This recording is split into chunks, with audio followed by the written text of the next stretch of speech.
Todo lo que comienza, acaba, ¿verdad? Y no estamos exentos, evidentemente, de esa realidad cuando estudiamos la palabra de manera sistemática y llegamos al final de la carta a los filipenses. Esperamos, y ese era el propósito, no solamente el mío, sino también de Yolanda como pastora, que el estar meditando y estudiando esta carta haya servido para confortar vuestras vidas, para que la palabra de Dios os siga guiando, desafiando en todos los sentidos. Hemos sido desafiados a seguir creciendo.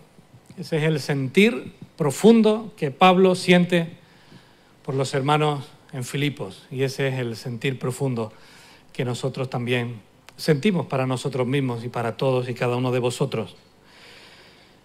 Esperamos que hablar de este perfil de cristiano que nos muestra Filipenses, que no hemos visto todo, pero hemos visto sí las enseñanzas más sobresalientes, nos sirva para seguir pensando nuestra necesidad de crecer en nuestra vida de oración, en nuestro amor los unos por los otros, en poner a Dios como la prioridad de cada una de nuestras vidas, para seguir profundizando y viviendo en lo que significa la humildad, la obediencia, el poner nuestras vidas en servicio y disposición de los demás, en guardarnos de los falsos maestros y de sus falsas enseñanzas, en vivir con gozo, sea cual sea nuestra situación, en cuidar nuestros pensamientos, como vimos hace algunas semanas.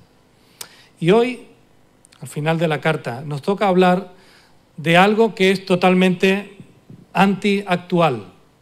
Dicen que hay que hacer un esfuerzo, todo aquel que predica, por buscar la pertinencia y la actualidad del mensaje. En esta mañana este mensaje es antiactual, porque es anti-2018 y es el mensaje, la palabra, el ejemplo y el testimonio que vemos en Pablo de que hemos de vivir con contentamiento.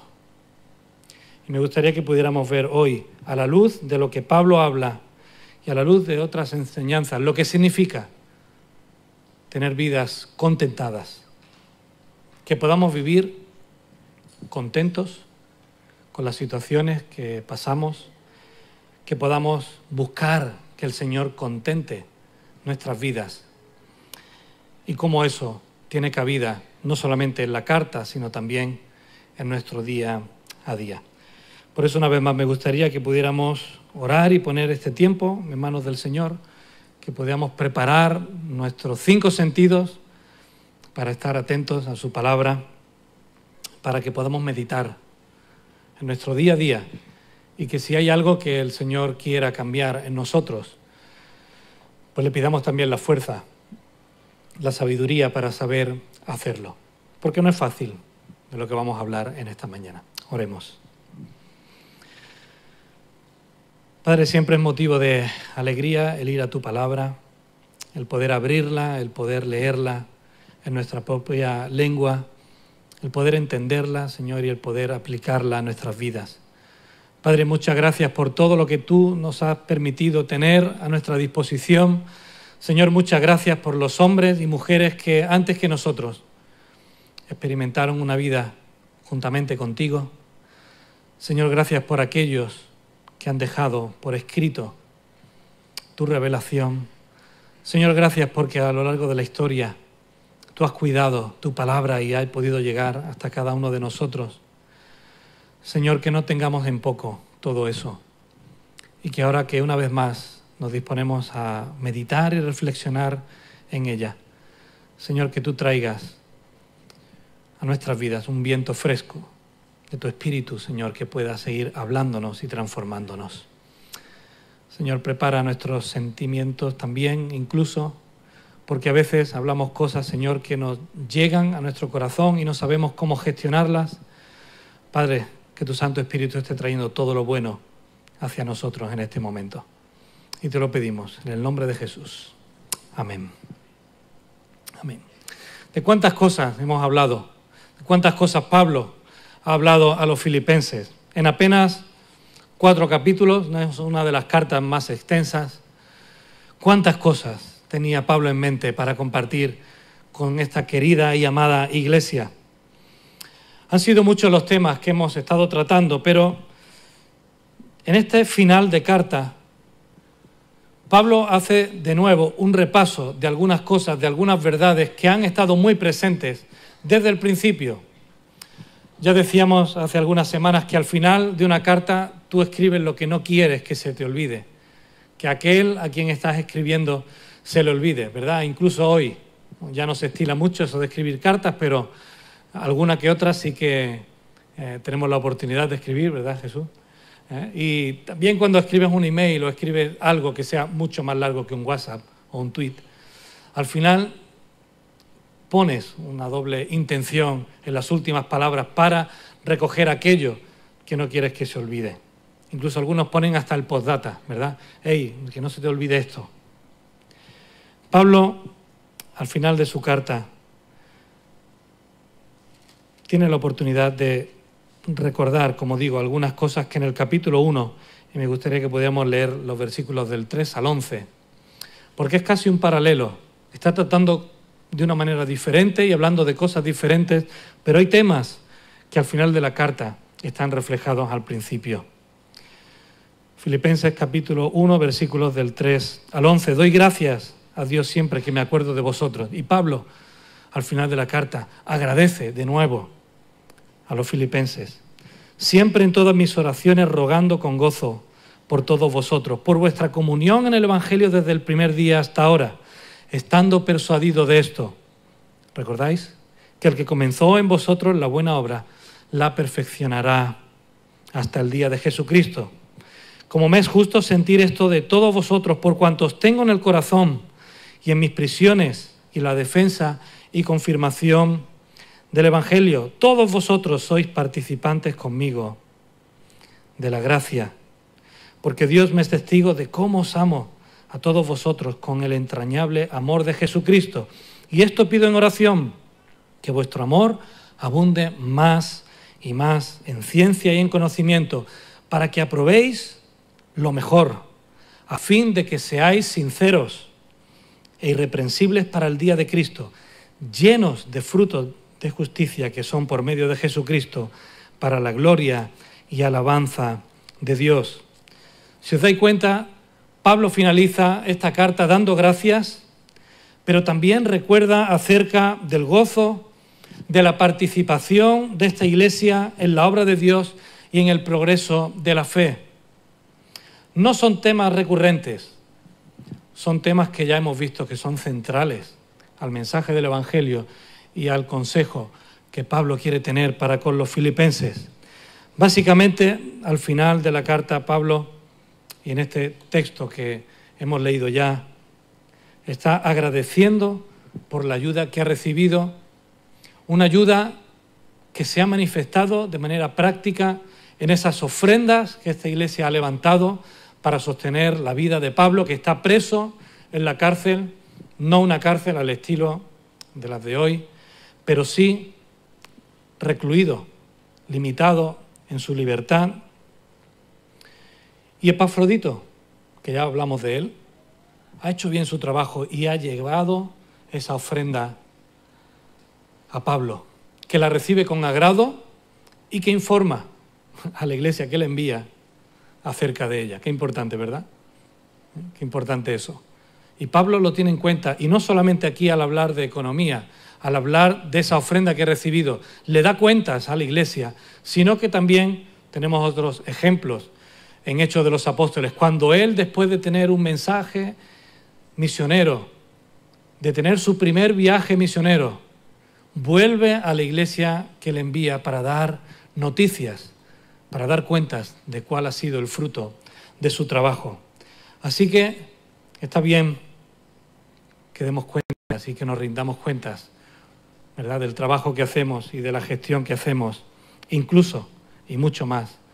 En este caso, que Pablo está reconociendo la importancia del esfuerzo con el que los hermanos han ofrecido esta ofrenda y ahora les alegra diciendo que todo lo ha recibido bien. Pero sin embargo, Pablo, en medio de esta palabra de agradecimiento, él siempre tiene una doble enseñanza, tiene un doble mensaje. A veces nos puede hacer pensar, pues vaya, Pablo es un fastidioso, ¿verdad? Porque claramente le está diciendo a la iglesia en Filipos, estoy agradecido de lo que he recibido de vosotros, pero no penséis que la obra que he llevado a cabo es gracias a vuestras ofrendas. En esos términos siempre se mueve Pablo. Él sabe agradecer, sabe reconocer, sabe estimular, sabe animar a la iglesia a hacer todo lo bueno, pero esto no depende de vosotros. Recordad que todo depende del Señor. Y mi obra también está sustentada en lo económico por el Señor. Él es quien produce también en vosotros esa obra de participar. Como podéis observar, este mensaje último nos hace que prestemos atención a dos focos de interés. Por una parte, la vida de Pablo, pero Pablo también está enseñándonos acerca de la iglesia y la actitud de la iglesia. Son como dos frentes abiertos que tenemos y que van a enriquecer nuestro entendimiento del tema que os he dicho que va a tratar o que está tratando esta palabra, contentamiento. Porque la propia iglesia de Filipos había tenido que aprender a contentarse para poder ayudar a Pablo. ¿Por qué digo esto? Porque la iglesia de Filipos fue un ejemplo para todas las iglesias de la zona en cuanto a su generosidad y a la madurez con la que entendían la gestión de sus propias finanzas. En 2 de Corintios, capítulo 8 y versículos del 1 al 5, y hoy estamos mostrando en la pantalla cada uno de los pasajes para hacerlo más ágil, dice así Pablo a la iglesia en Corinto: asimismo, hermanos, os hacemos saber de la gracia de Dios que se ha dado a las iglesias en Macedonia, zona en la que estaba Filipos, que en grande prueba de tribulación, la abundancia de su gozo y su profunda pobreza abundaron en riquezas de su generosidad.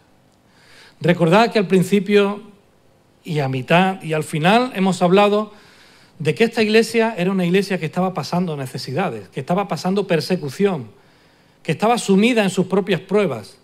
Y Pablo nos recuerda y le recuerda a la iglesia en Corinto que las iglesias de la zona estaban pasando una profunda necesidad.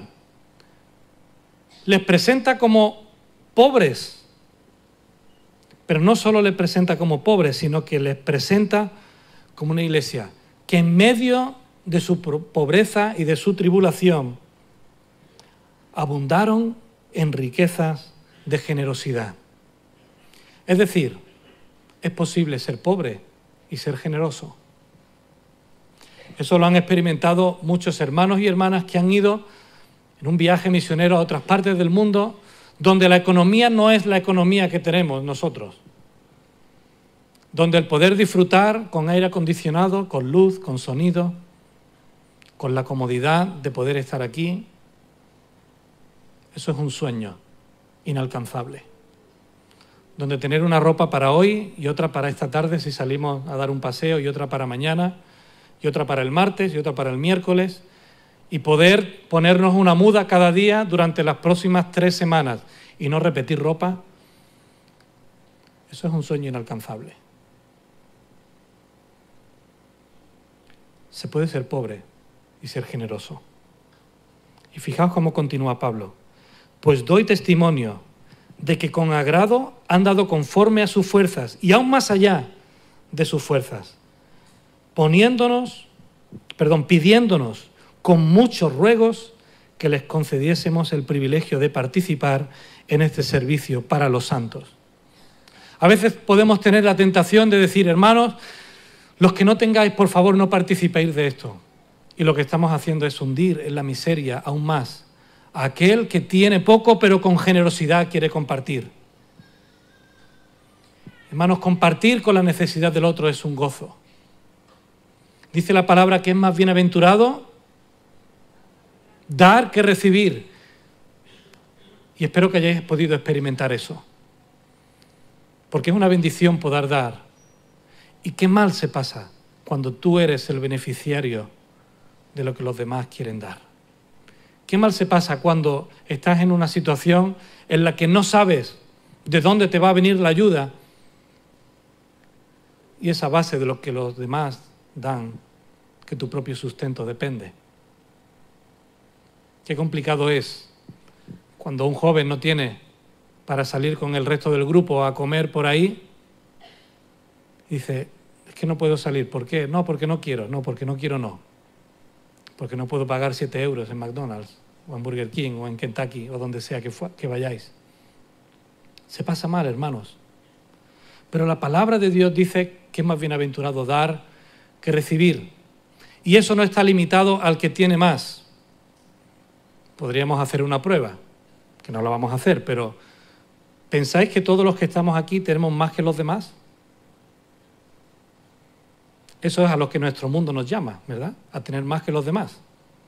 A vivir más por encima de nuestras posibilidades y las de los demás. Ayer hablamos con los chicos de Squad del postureo y preguntamos, ¿qué es el postureo? Pues poner por ahí que vives mejor de lo que vives. Hermanos, ¿cuánto postureo hay hoy en día en cuanto a las posesiones? ¿Cuánto postureo hay con me he comprado el último modelo del coche tal, del coche cual, y aquí te lo restriego para que lo sepas? A eso es a lo que nos llama este mundo, ¿verdad? A que le demostremos a los demás que somos superiores a ellos en todos los sentidos. Pero Pablo está apelando a la conciencia de la iglesia en Corinto en base al ejemplo de iglesias como la de Filipos, que rogaron una y otra vez a Pablo, dejadnos participar también a nosotros. No pienses que porque estamos pasando dificultades no tenemos el deseo y el sentir de compartir para otros que están peor que nosotros. Y sabéis que el contexto era la gran hambruna que había en Jerusalén. Igual que hay muchos que pueden estar mejor que nosotros, siempre hay otros que pueden estar peor. Por muy difícil que sea nuestra condición o nuestro momento. Concédenos el privilegio de participar en este servicio para los santos.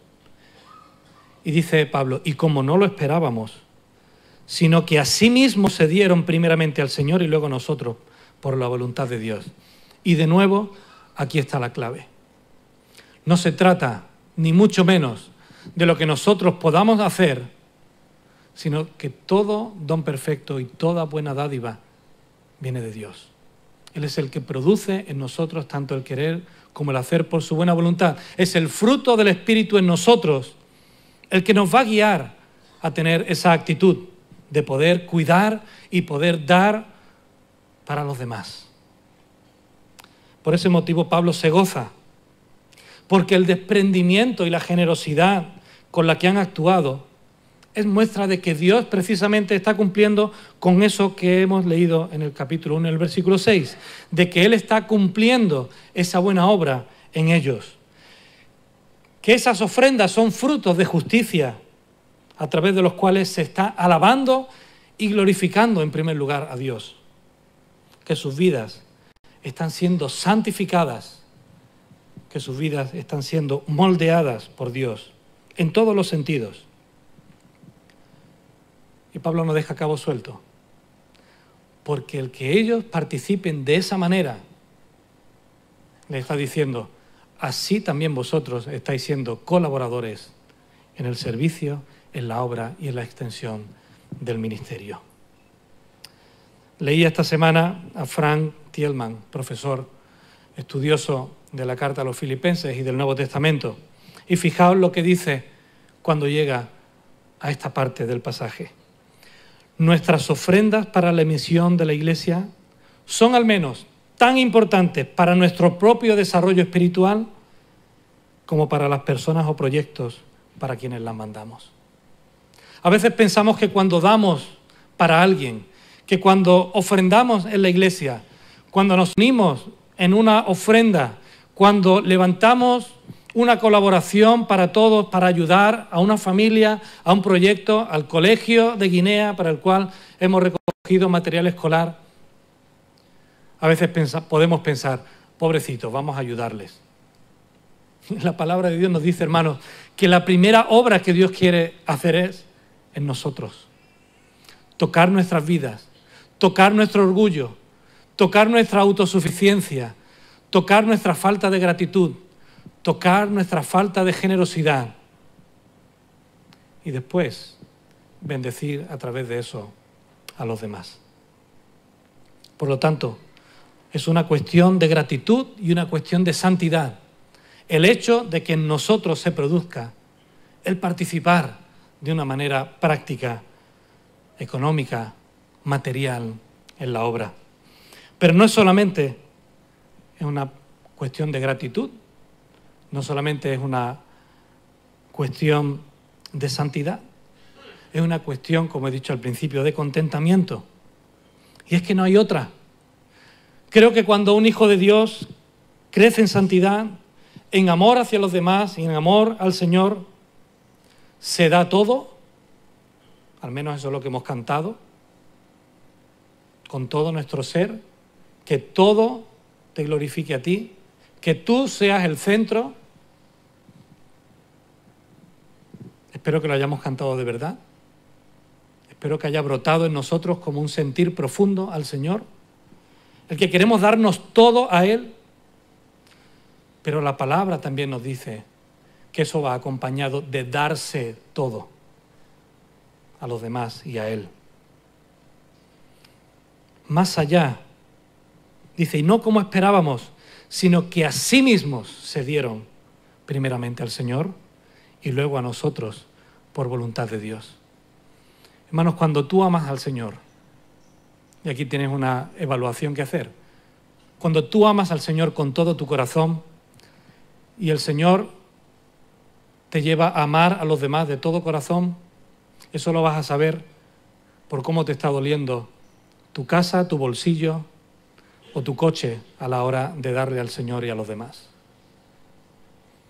Va directamente relacionado, porque no hay forma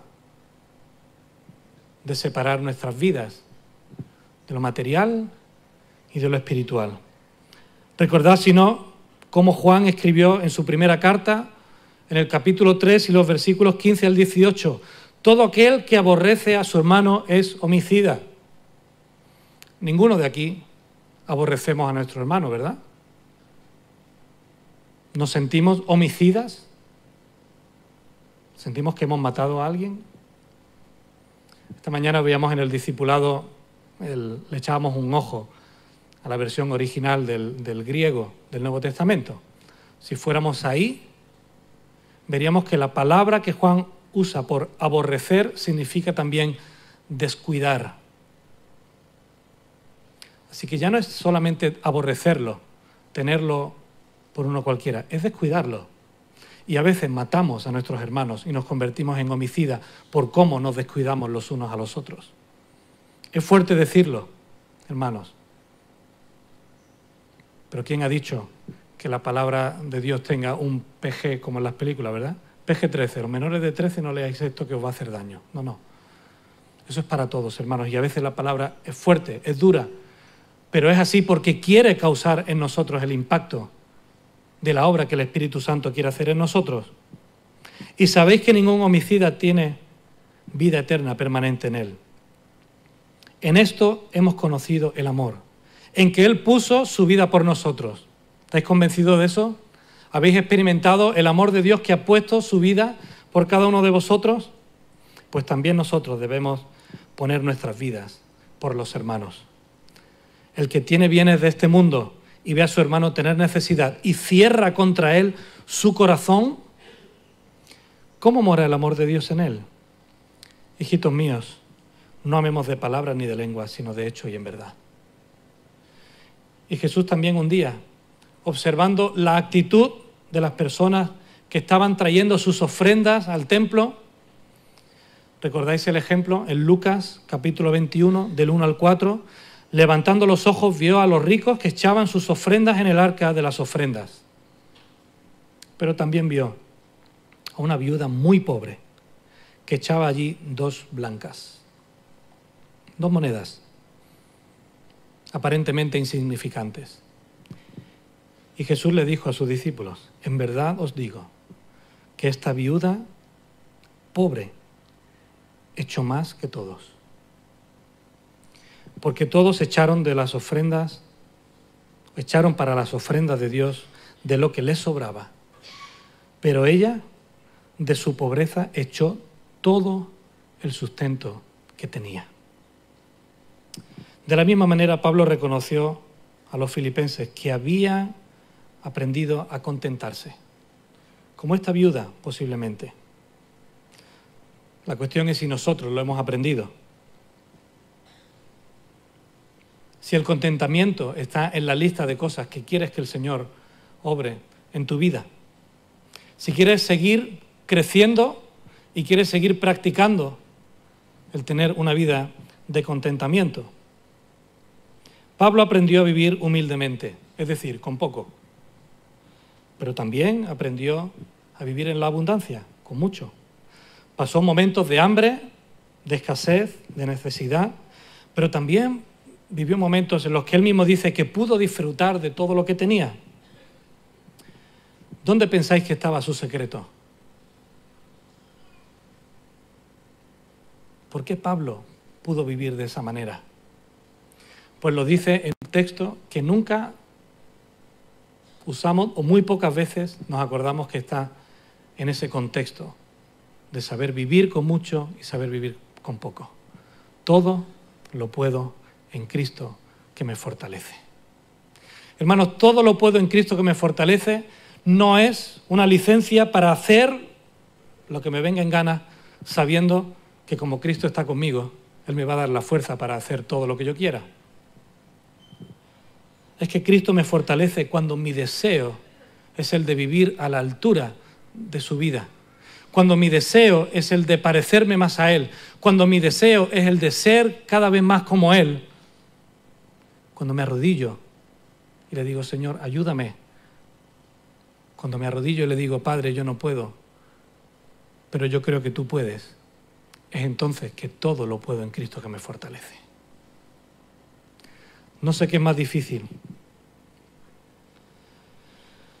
Si pasar necesidad y ver que la cuenta no llega a fin de mes y desagradar a Dios porque de alguna manera podamos renegar de Él, podamos dudar de su sustento, o poder vivir tan holgadamente que al final nos olvidemos de que Dios es quien nos da todo y al final desagradarle a Él porque estamos derrochando y no estamos prestando atención a las necesidades de los demás.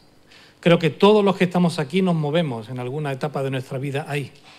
Todos hemos pasado necesidad y alguien ha tenido que ayudarnos, al menos yo sí.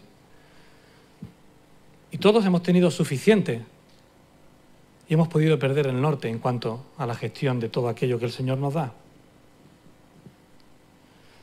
Todo lo puedo en Cristo significa que puedo vivir teniendo poco. Todo lo puedo en Cristo que me fortalece significa que puedo compartir a pesar de tener poco. Todo lo puedo en Cristo que me fortalece quiere decir que puedo ofrendar como muestra de gratitud y de adoración independientemente de cuáles sean mis ingresos. Todo lo puedo en Cristo que me fortalece significa que puedo dar la mitad de mis ahorros con tal de ayudar a la obra del Señor.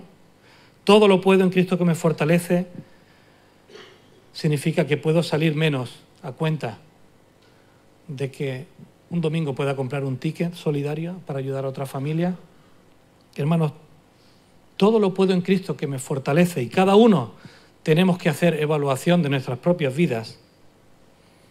Es que en Cristo, que Pablo nos ha dicho que siendo rico se hizo pobre, que siendo Dios mismo, Dios del cielo, creador del universo, se humilló a sí mismo para hacerse hombre y dentro de su condición de hombre hacerse siervo y nacer en un pesebre. En Él podemos vivir con contentamiento. Esa fue la petición de Agur en Proverbios, en el capítulo 30. No me des pobreza ni riquezas, manténme del pan necesario, no sea que me sacie y te niegue y diga: ¿quién es Jehová? O que siendo pobre hurte y blasfeme el nombre de mi Dios. Como decía antes, no sé qué es más complicado. Pero todo podemos poderlo en Cristo, que nos fortalece. El contentamiento, hermanos, es una cuestión de gratitud a Dios. El contentamiento es vivir en Mateo capítulo 6, donde se nos dice que Él tiene cuidado de nosotros, pero que nosotros somos hombres de poca fe. El contentamiento es la respuesta lógica a entender que primeramente hemos de buscar el reino de Dios y su justicia, y que todas nuestras necesidades más básicas nos serán añadidas.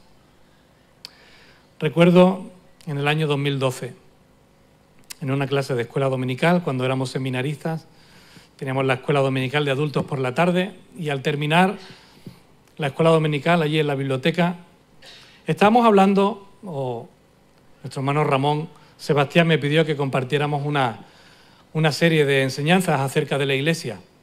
Y ese domingo hablamos del sustento de la Iglesia. Y hablamos de los diezmos, hablamos de las ofrendas, hablamos de todo lo que tiene que ver con los aspectos económicos de cómo se sustenta la Iglesia. Pero al final incluí que el sustento de la Iglesia no depende de nuestra economía.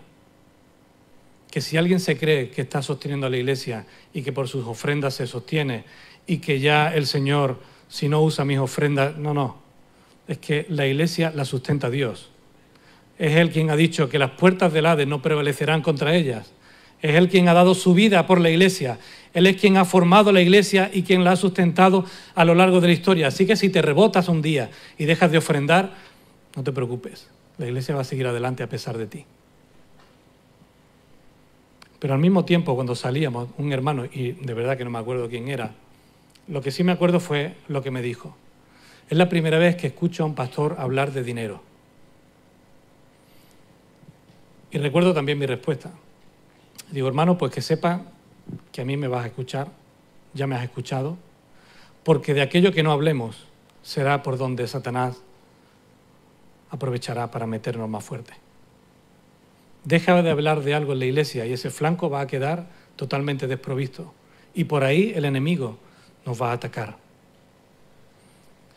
Hermanos, Dios sustenta nuestras vidas y sustenta nuestra Iglesia. ¿Lo tenéis claro? ¿Lo tenemos claro? Espero que sí. Pero siempre que se habla del aspecto económico, las preguntas son las mismas. Da igual donde lo hagas, en el tiempo que lo hagas y en la iglesia que lo hagas. Entonces tenemos que dar diezmos u ofrendas. Tenemos que darlo en sobre o sin sobre. Es que la palabra dice que no sepa tu mano derecha lo que dice la izquierda. Yo digo, lee bien, porque no te has enterado de nada. ¿O por qué sabía el Señor que esta viuda llevaba 2 blancas y la había dado? Hermanos, es que perdemos el norte. ¿Y sabéis qué es lo que he aprendido yo a través de estudiar y de experimentar y de vivir mi experiencia personal y junto con mi familia en cuanto a la economía de mi vida y la economía de mi familia? Que yo con el Señor ni regateo ni racaneo. Con el Carrefour sí, con Mediamar también, con el del taller del coche ya ni os digo, con Amazon de vez en cuando, pero con el Señor ni regateo ni racaneo. Entonces, ¿qué tenemos que hacer? Pablo enseñó a la iglesia que conforme hubiera prosperado cada uno y conforme al deseo que el Señor pusiera en su corazón, que así dieran. Dar para la iglesia, para la obra y para los hermanos es una cuestión personal tuya con el Señor. No tienes que ir publicándolo, ni tienes que ir diciéndolo. Entonces, ¿por qué los sobres? Pues mira, hermano, nosotros practicamos el diezmo. Porque Dios instauró en el Antiguo Testamento el diezmo para el sustento de su casa. Y lo instauró como una medida equitativa para que todos participaran en la misma proporción. Vamos a hacer un estudio profundo, ¿vale? Si hay necesidad, lo haremos. Pero ese fue el sentir de Dios, que todos tuvieran la oportunidad de participar de la misma manera, con el fruto de su cosecha, con el fruto de lo que recogían, con el fruto de lo que percibían. Por eso nosotros ofrendamos en sobre, para testimonio de todos vosotros, que sepáis que nosotros somos los primeros en cumplir con lo que la palabra del Señor estipula en cuanto al diezmo. Pero hermanos, en ningún momento intentamos que el diezmo sea la medida del cumplimiento de la ley, que yo aparto, que me duele, que lo saco del banco, que lo pongo en la ofrenda y que nadie se entere y yo tampoco porque me duele tanto, que estoy cumpliendo, pero no, es que no se trata de eso. Se trata de que aparte del diezmo, cuando hay necesidades, intentamos de dar. Cuando sabemos que hay alguna familia que está pasando necesidad, intentamos ayudar. Cuando hay algún proyecto extra, intentamos colaborar. ¿Por qué? Porque nosotros hay el sentir que hubo en el pueblo de Dios en primer libro de Crónicas, que algunas veces se piensa que el diezmo es del Antiguo Testamento. Y el libro de Crónicas, ¿sabéis lo que pasó cuando se terminó el templo? Que la gente trajo en abundancia, vendió todo lo que tenía y trajo para que en la casa de Dios no faltara. Y las palabras de David son toda una declaración y un desafío para nosotros. Porque todo lo que tenemos, de ti lo hemos recibido y nada es nuestro. Ese es el sentir que Dios quiere obrar en cada uno de nosotros. Porque, hermanos, dar debe ser más una gratitud a Dios que una imposición humana. Como iglesia, animamos a participar con el diezmo. También animamos a otra cosa, a aprender a gestionar el 90% restante. Van cogidos de la mano. Pero que cada cual, delante del Señor, le dé conforme a la gratitud y a la madurez que tenga. Esa es la base de la enseñanza de Pablo, hermanos. Él animaba a las iglesias a dar porque había un fruto que producir en sus propias vidas, porque querían que experimentaran lo que significaba desprenderse de algo que te duele para el bien del hermano. ¿Cuántas veces damos lo que nos sobra para los demás? ¿Cuántas veces damos lo que no queremos para los demás? Qué pocas veces damos el traje que nos compramos la semana pasada para que alguien que no tiene se lo pueda poner, ¿verdad? Hermanos, que cada cual trabaje en sus vidas lo que significa el contentamiento. El ser capaz de quitarse para dar al otro. De quitarse por el bien de la obra. De quitarse para invertir en fruto espiritual, como Pablo dijo a las iglesias. ¿Es que acaso ellos que están recibiendo todo lo espiritual nuestro, no tenemos nosotros derecho a recibir lo material? ¿No pueden ellos participar de esa forma? Por eso este mensaje es anti-2018. Hermanos, porque no lo vais a escuchar fuera de la iglesia. Ya al menos podéis decir que lo habéis escuchado en la iglesia.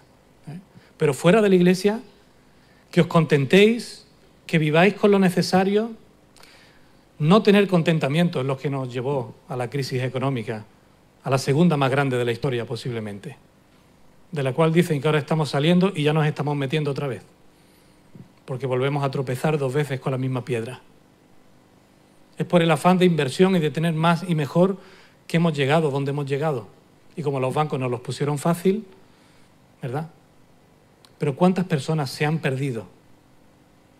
¿Cuántos matrimonios se están destruyendo porque han hecho de la economía la prioridad de su matrimonio? Estamos juntos para trabajar, para ganar dinero los dos, para pagar las deudas y para pasar por el pasillo y decirte luego te veo. El niño tiene que estudiar, la niña tiene que comer. Hermano, eso aguanta un par de años. Lo digo con tristeza y lo digo porque lo he vivido muy de cerca. Eso dura un par de años. Al final te quedas sin hijos, te quedas sin pareja y la casa por la que tanto trabajas y te afanas, uno de los dos se la tiene que quedar o venderla. Y al final, si el Señor no edifica la casa, hermanos, en vano trabajan. En vano trabajamos. Así que no os afanéis, dice la palabra y dijo Jesús, como los gentiles, los que no conocen a Dios. No os afanéis como ellos. Sabed que el Señor sustenta vuestras vidas. Aprende a vivir contento, sea cual sea tu situación económica, confiando en que Él no nos deja de su mano, confiando en que Él va a utilizar a otros y a otras para ayudarnos, confiando en su provisión, que a veces aparece de manera milagrosa, cuando menos lo pensamos. Hermanos, es mi deseo también que sigamos creciendo en ello, pero al mismo tiempo que crezcamos en responsabilidad, en gratitud, para con el sostenimiento de la obra, para ayudar a los más necesitados. En el boletín compartimos 2 buenas noticias, ¿verdad? Lo que hemos podido recaudar de lo voluntariamente ofrecido para las misiones en España y también del envío de material escolar para nuestro colegio en Guinea Ecuatorial. 2 buenas noticias. La menos buena la dejo para la asamblea que tendremos en octubre, cuando nuestro tesorero nos hable acerca de cómo van vuestros diezmos y ofrendas en comparación con el año pasado. Se nos va a caer la cara de vergüenza a algunos. Hermanos, pero no podemos dejar de decir, de predicar, de enseñar y de alentar a que hemos adquirido una responsabilidad como miembros de iglesia, como hijos de Dios, como visitantes eternos, que sois algunos. No se trata de ir de aquí para allá, se trata de buscar al Señor, de unirte a su obra, sea donde sea, de estabilizarte y de contribuir con la obra. A eso animó Pablo a los filipenses, a ser participantes de la obra. Porque también es más bienaventurado dar fruto espiritual que estar siempre queriendo recibirlo. Así que, hermanos, os animo a que consideréis vuestras vidas delante del Señor también, y como no puede ser de otra manera, en cuanto a vuestras vidas, vuestro día a día, vuestra relación con el dinero, vuestra relación con Dios, vuestra relación con la Iglesia. Hermanos, todos estamos necesitados de dar, porque todos necesitamos seguir aprendiendo que hemos de vivir contentándonos en todo momento con lo que el Señor nos da. El desafío está delante nuestra y espero que esta semana también durante el tiempo de minigrupos podamos seguir reflexionando en ellos, pero que adoremos a Dios con alegría sobre todas las cosas, sea cual sea la situación de tu vida en la que te encuentres. Amén.